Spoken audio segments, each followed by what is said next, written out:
আসসালামু আলাইকুম। আমি আপনাদের সামনে আছি করালিপুরের মেরু। আমাদের সাথে আছেন আজকে টকশোতে মোহাম্মদ জসিমউদ্দিন। তিনি আজকে আমাদেরকে কিছু কথা শোনাবেন।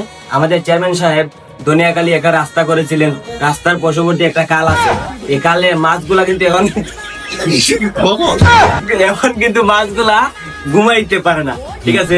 এই উপলক্ষে এবং গরু ছাগল রাস্তা থেকে খালে পড়ে।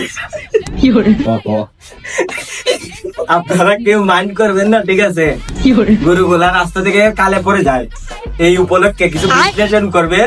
আমরা আজকে ওনার মহামূল্যবান বক্তব্য শুনবো। আপনি বলেন। আসসালামু আলাইকুম, আমি জসিম। আমি কিন্তু গ্রামে থাকি না, আমি শহরে থাকি। মাঝে মাঝে এই গ্রামে আসি।